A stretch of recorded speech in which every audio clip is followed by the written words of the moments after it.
Bienvenidos a la reflexión dominical con el pastor Misael Ocampo Rivera.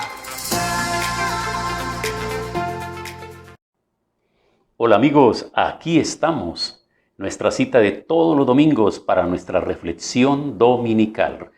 Les recuerdo que estamos en la serie Desafíos que enfrenta la familia hoy. Así que para el día de hoy les traigo 3 desafíos muy importantes. Presten atención. El humanismo, la drogadicción y otros vicios y la pseudoeducación sexual. Entonces, por favor, con toda su familia, estén presentes, estudien juiciosos, reciban esta enseñanza y también compártanla posteriormente con familiares y amigos porque será muy importante. Entonces empezamos con el tema del humanismo. El humanismo en general es un comportamiento o una actitud que exalta al género humano. Bajo esta concepción, el arte, la cultura, el deporte y las actividades humanas generales se vuelven trascendentes. Dicha trascendencia podía conseguirse a través de la exaltación y la experimentación de las propias facultades. Se trata entonces de una doctrina antropocéntrica, el hombre como el centro absolutamente de todo, donde el hombre es la medida de todas las cosas. La organización social, por lo tanto, debe desarrollarse a partir del bienestar humano. Esta corriente, preste atención porque nos está llevando a mostrarnos aspectos supremamente importantes para que entendamos por qué el mundo ha cambiado tanto.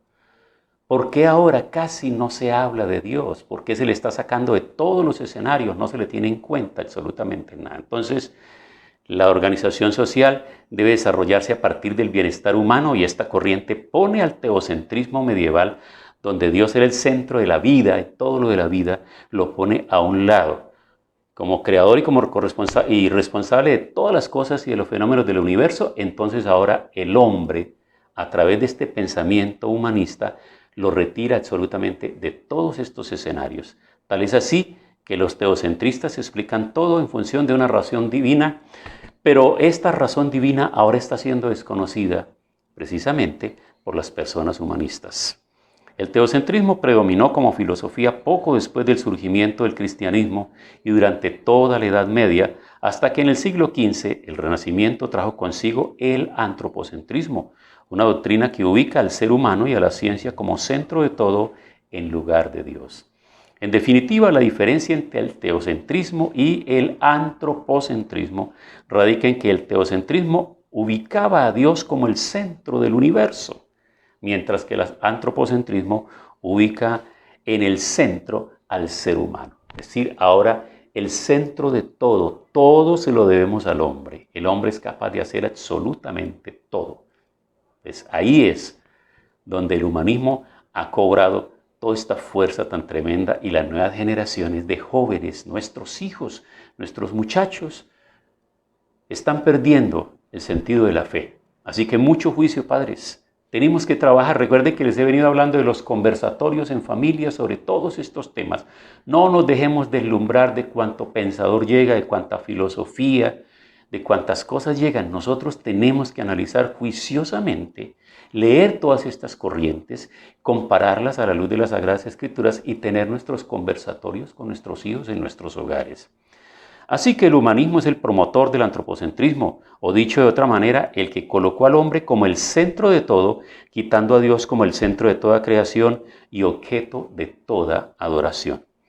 El humanismo reconoce valores como el prestigio, el poder y la gloria, que eran criticados por la moral cristiana e incluso considerados como pecados. Otra diferencia con las doctrinas religiosas es que el humanismo hace al hombre objeto de fe, mientras que en la antigüedad la fe era patrimonio de Dios. Como movimiento intelectual surgido en Europa durante el siglo XV, el humanismo promovía la entronización del ser humano, no solo como elemento indispensable en torno del cual giraba la vida social, sino también como el centro del universo. Así que a partir del surgimiento del humanismo, que colocó al ser humano llamado hombre como el centro de atención y adoración y como la fuente propia de existencia de todo lo que puede entenderse, crearse y dirigirse, el mundo quitó a Dios del centro y lo ha venido relegando al punto de sacarlo de los diferentes escenarios de la vida del hombre. Entonces, preste atención a esto.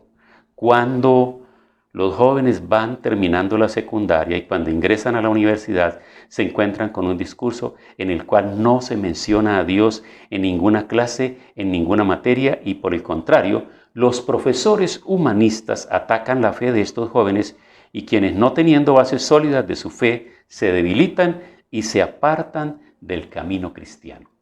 Entonces, cuando sus padres vienen a ver, tienen los profesionales que soñaron tener, pero igualmente los incrédulos que se creyeron el discurso del humanismo y ahora se creen el centro del mundo y que todo gira a su alrededor. Y solo sus conocimientos son importantes. Viene el cuestionamiento de la palabra de Dios, viene el cuestionamiento de la vida de oración, de la vida de devoción, de las oraciones de los padres, de todo aquello que ha sido lo que ha sostenido al mundo y ha sostenido a las personas de fe que a lo largo de la existencia del mundo nos hemos mantenido, hemos levantado nuestras generaciones, nuestros padres nos levantaron a nosotros en esa generación de fe. ¿Recuerdan ustedes cuando se reunían en las casas para hacer los devocionales? Cuando se reunían en las casas para tener ese tiempo para cantar, para orar, para compartir la palabra. Tiempos maravillosos aquellos. Pero hoy por hoy todo el mundo está completamente ocupado. Así que todas estas teorías, todas estas filosofías llevan al mundo presuroso. No alcanza las 24 horas para todas las tareas que hay que hacer diariamente. Pero veamos qué dice la Biblia al respecto para que sepamos lo que Dios ha dicho y lo que Él hará para mostrar su inconformidad por semejante atrevimiento de los hombres que se han alejado de Él y lo han desconocido. En Romanos capítulo 1, del verso 18 en adelante dice, vemos que Dios manifiesta su ira castigando desde el cielo a toda la gente mala e injusta, que con su maldad impide que se conozca la verdad. Lo que de Dios se puede conocer, ellos lo conocen muy bien, porque Él mismo se lo ha mostrado, pues lo invisible de Dios puede llegar a conocerse si se reflexiona en sus hechos. En efecto, desde que el mundo fue creado, se ha podido ver claramente que Él es Dios y que su poder nunca tendrá fin. Por eso los malvados no tienen disculpa, pues que aunque han conocido a Dios, no lo han honrado como a Dios ni le han dado gracias. Al contrario, han terminado pensando puras tonterías y su necia mente ha quedado a oscuras. Decían ser sabios, pero se hicieron tontos, pues cambiaron la gloria del Dios inmortal por imágenes de hombre mortal e incluso por imágenes de aves, cuadrúpedos y de reptiles. Como no quisieron reconocer a Dios, Él los ha abandonado a sus perversos pensamientos para que hagan lo que no deben hacer. Están llenos de toda clase de injusticia, perversidad, avaricia y maldad. Son envidiosos, son asesinos, son pendencieros, engañadores, perversos y chismosos. Hablan mal de los demás, son enemigos de Dios, insolentes, vanidosos y soberbios. Inventan maldades, desobedecen a los padres, son insensatos, no cumplen su palabra, no tienen cariño con nadie, no perdonan ni sienten compasión. Sabe muy bien que Dios ha decretado la muerte para quienes hacen estas cosas. Sin embargo, lo siguen haciendo y hasta ven con buen gusto que otros lo hagan también. Y en el libro de los Salmos, el capítulo 14, dice, los necios piensan que no hay Dios. Todos se han pervertido, han hecho cosas horribles, no hay quien haga lo bueno. Desde el cielo mira el Señor a los hombres para ver si alguien con entendimiento puede buscar a Dios. Pero todos se han ido por el mal camino, todos igual se han pervertido. Ya no hay quien haga lo bueno, no hay ni siquiera uno. No tienen entendimiento los malhechores, los que se comen a mi pueblo como quien come pan. Los que no invocan el nombre del Señor temblarán llenos de miedo, pues Dios está con los que le obedecen. Se burlan de los anhelos del humilde, pero el Señor protege. Ojalá que del monte de Sión venga la salvación de Israel. Cuando el Señor haga cambiar la suerte de su pueblo, se alegrarán los descendientes de Jacob y todo el pueblo de Israel. Entonces, amigos, estemos atentos. El estudio, el conocimiento, la ciencia, la tecnología, los títulos, las especializaciones, las maestrías, los doctorados y todo aquello que nosotros logremos alcanzar en el mundo del conocimiento, nunca podrán ser suficientes para llevarnos a conocer a Dios. Ese no es el camino para llegar a conocerlo a Él. Por el contrario, recordemos dos experiencias de los astronautas cuando llegaron a la Luna por primera vez. Uno se bajó y fue y colocó la bandera de su país y habló y dio gracias a Dios por haber llegado a ese lugar. Otro, por el contrario, cuando llegó y lo entrevistaron, dijo que Dios no existe porque no lo había visto en la luna y no lo había visto en su recorrido mientras habían estado traspasando los diferentes espacios del cielo sideral. Entonces, esto nunca podrán ser suficientes para conocer a Dios, todos estos estudios humanos, humanistas.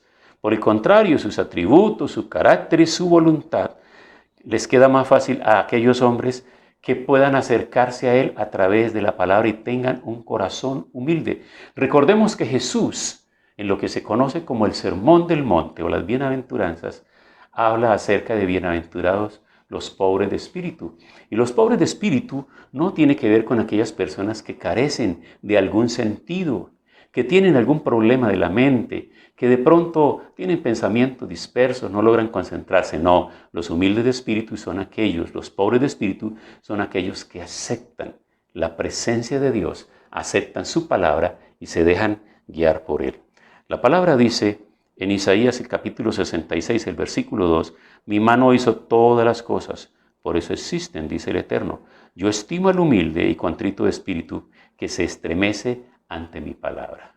Entonces, hermanos queridos, amigos queridos, mire, hace unos días yo les estaba comentando a ustedes que la generación de jóvenes cristianos de los años 50 y 60 en adelante no fueron a la universidad porque sus padres temieron que ellos se perdieran.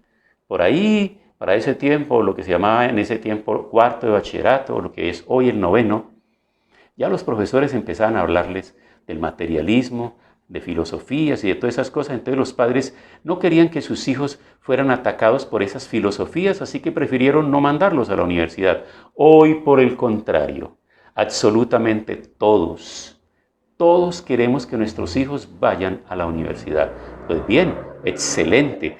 Felicito a todos los padres y quiero que hagamos un esfuerzo por ese derecho a la educación y a la formación que tienen nuestros hijos y no ahorremos esfuerzos para que ellos vayan y se capaciten, estudien, se hagan profesionales, se especialicen, adquieran sus doctorados y puedan aspirar a los mejores cargos y a los mejores puestos que ellos puedan desempeñar en el mundo. Pero sobre todo la recomendación, padres de familia, es que no perdamos de vista que la fe que nosotros profesamos, esa palabra que ha guardado nuestro corazón y que le hemos transmitido a nuestros hijos, no puede ser cambiada por este humanismo que quiere sacar del corazón de nuestros hijos y de la mente de nuestros hijos la fe, el conocimiento y la experiencia que han tenido con el Señor. Por eso los conversatorios son muy importantes.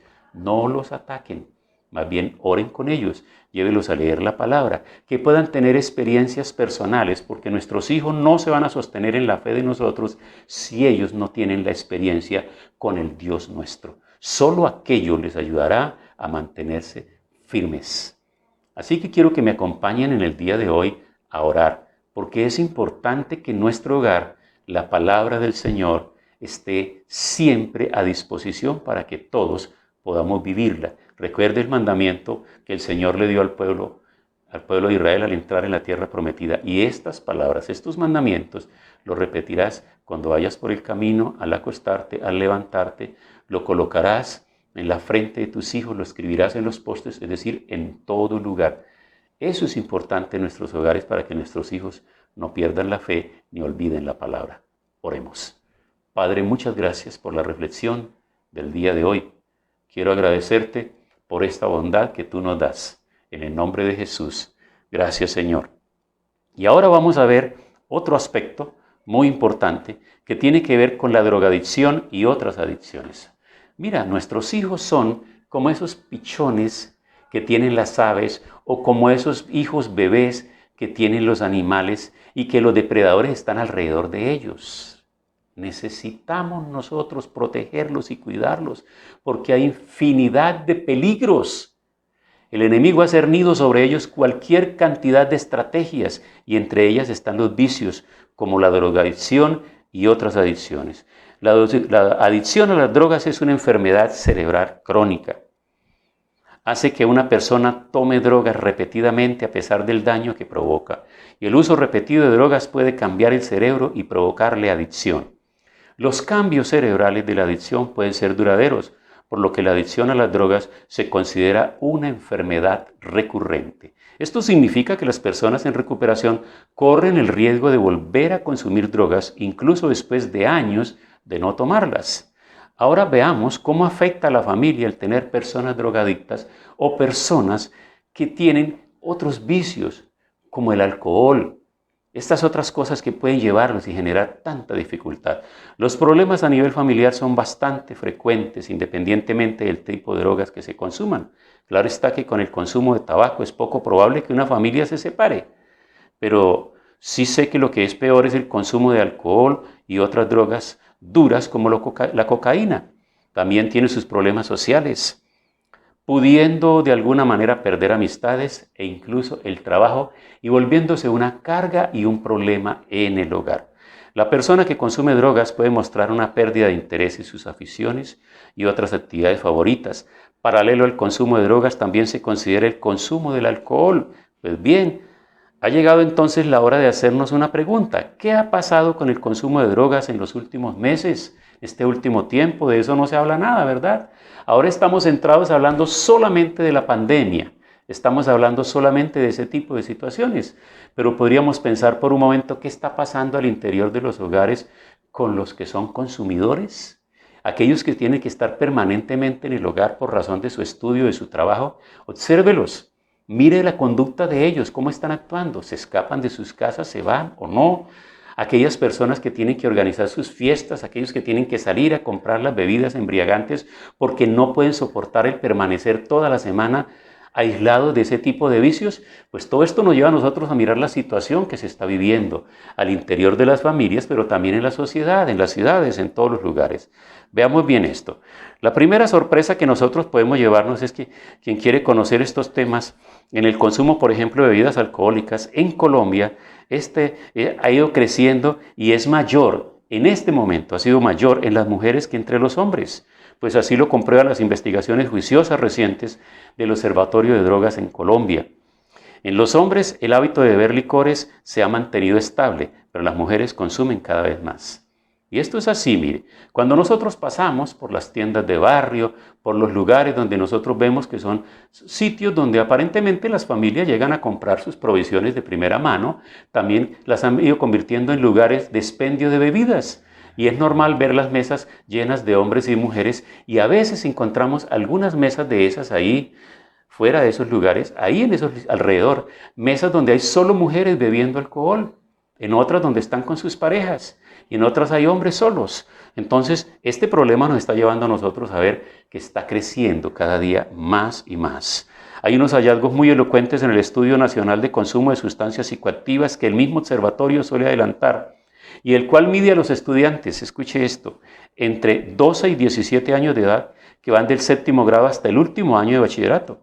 En esa franja escolar, las muchachas ya consumen más alcohol que los varones. Las cifras son elocuentes, 70.4% de mujeres frente a 68% de hombres. La realidad del alcoholismo escolar en Colombia es tan impresionante que se puede resumir en este dato estadístico. Tenemos el dudoso honor de ser campeones continentales. Ocupamos el primer lugar en América Latina compartido con Argentina. Ahora vale la pena que sepamos cuáles son las causas que están llevando a la juventud a ese camino que poco probable encuentre el regreso. Entre las causas de la drogadicción y el alcoholismo habituales encontramos las siguientes. Ojo, atención, padres de familia.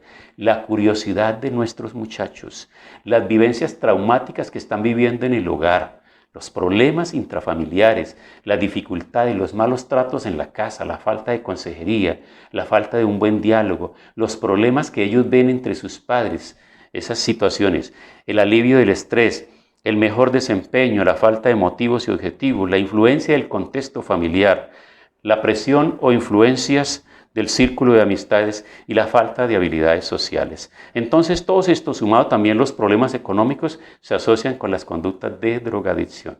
Entonces, ¿qué tenemos que hacer nosotros?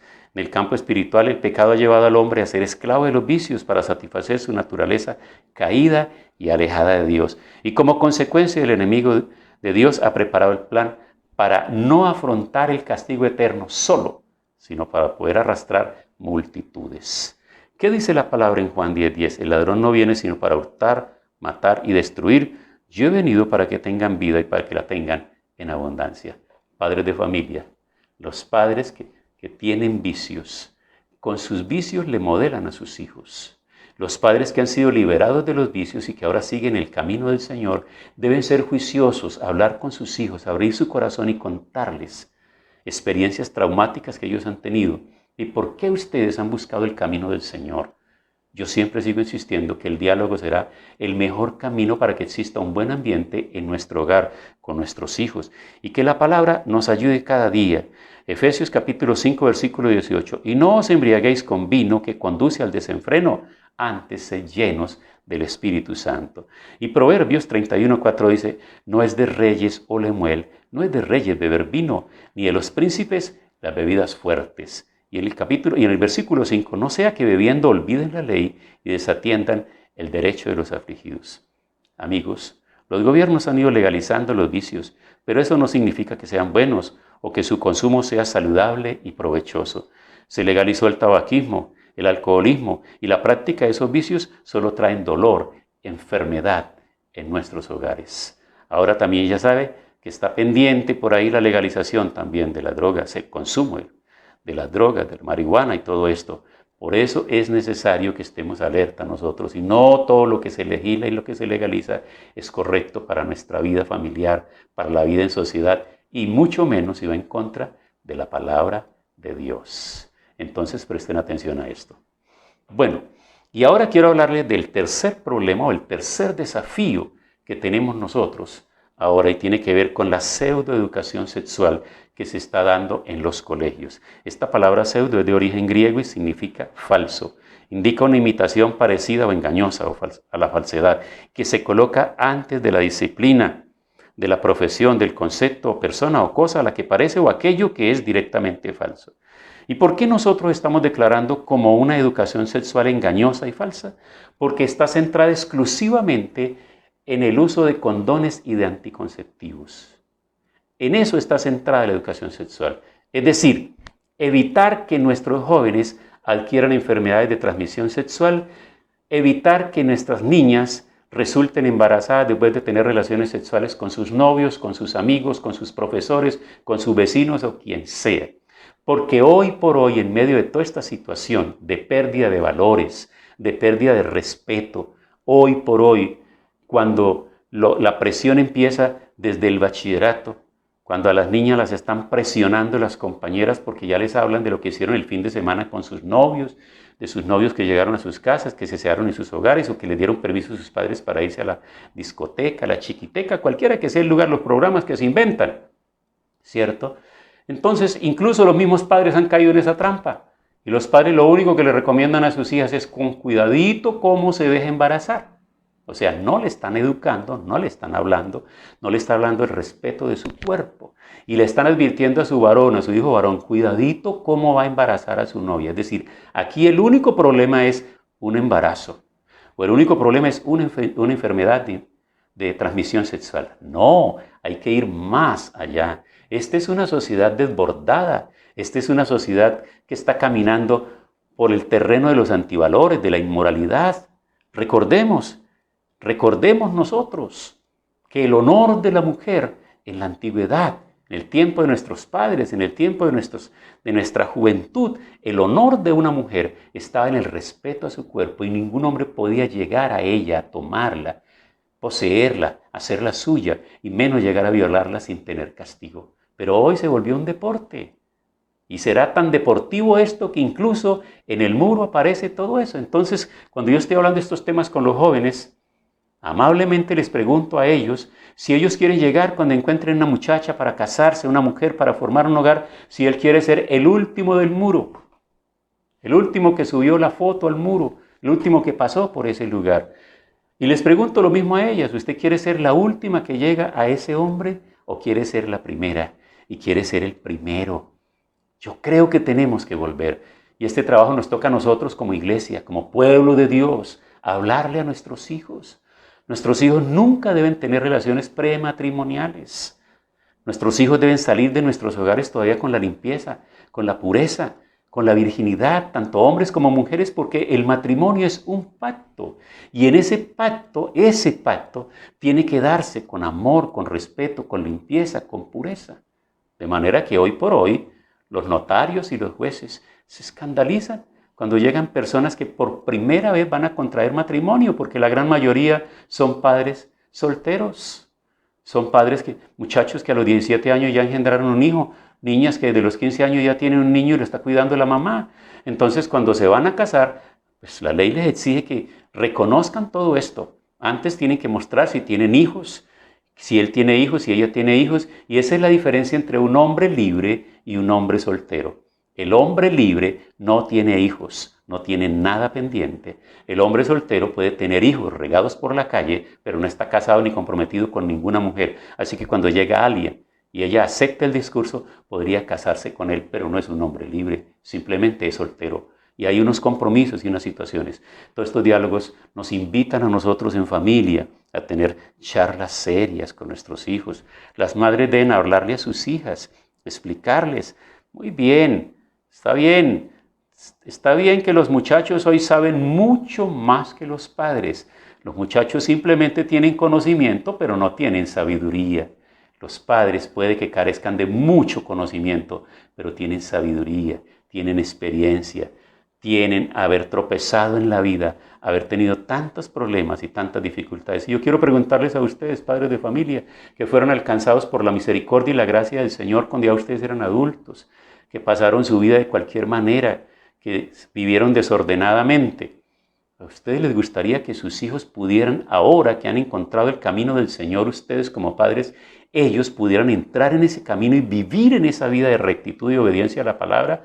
Eso cuesta oración, consejería, amor, ayuda y sobre todo aprender a ganar el corazón de nuestros hijos. Porque no es con regaños, no es con cantaletas, no es hablando de mal modo ni con amenazas, es ganando el corazón. Y se gana cuando se ora, cuando se le llega al corazón, cuando puede tener ese tiempo para hablar con él a solas. Padre, hable con su hijo varón. Madre, hable con su hija, por favor. Sean amigos y sean consejeros, porque cuando ya son jóvenes, ya no hay nada más que hacer, sino solo por la vía del consejo. Y la palabra está siempre para ayudarnos. La palabra está siempre para mostrarnos a nosotros. Recordemos que la palabra del Señor nos habla claramente acerca de todo esto. En 2 de Timoteo 2:22 dice: huye también de las pasiones juveniles y sigue la justicia, la fe, el amor y la paz con los que de corazón limpio invocan al Señor. Pero fornicación y toda inmundicia o avaricia ni aun se nombre entre vosotros, como conviene a santos. La fornicación comprende todo tipo de relación que tenga que ver con la sexualidad antes del matrimonio. Y recordemos que ahora hay muchas más prácticas. Y qué tristeza cómo las revistas y los periódicos en primera plana colocan los ejemplos de todos aquellos que andan perdidos en caminos completamente equivocados, donde la sexualidad está totalmente pervertida y esos prototipos se colocan y se vuelven los íconos para la juventud. Pero nuestros hijos, nuestras hijas, deben ver siempre la palabra del Señor. De la mano del Señor, ellos podrán llegar y tener buenos hogares, excelentes hogares, y levantar hijos que sean también para la gloria de Dios. ¿Qué tal si oramos en el día de hoy? Porque creo que estos tres aspectos nos llevan a nosotros a pensar, y cada uno de ellos amerita tiempo particular sobre el tema del humanismo. ¿Cómo nota su hijo? ¿Tiene interés en la palabra, en la oración, en congregarse, en conectarse a las transmisiones virtuales, en escuchar estos temas? ¿Cómo este otro tema de la drogadicción está viendo comportamientos raros? ¿Está viendo a su hijo como desinteresado, apático a todo esto? El alcohol, ¿cómo va ante estas situaciones? ¿Y cómo vamos con el tema de esa pseudoeducación sexual? Nosotros no podemos esperar que los colegios nos eduquen nuestros hijos. Los educamos nosotros. Oremos. Señor, gracias por darnos esta oportunidad maravillosa de estudiar, de definir todas estas corrientes que vienen golpeando de frente las puertas de nuestros hogares para extraer, sacar a nuestros hijos y llevarlos por caminos de perdición. Que como padres podamos revestirnos del poder y de la autoridad, y que la palabra tuya sea siempre esa espada que llevamos en la mano para cortar toda obra y toda acción del enemigo. Danos gracia y sabiduría para ganar el corazón de nuestros hijos. En el nombre de Jesús. Amén. Bueno, amigos, Suficiente material nos ha quedado para que durante esta semana hablemos en nuestros hogares. No olviden compartir esta enseñanza con sus amigos y familiares. Un resto de semana y de bendición para todos. Feliz día y que el Señor nos guarde. Hemos disfrutado de la reflexión dominical.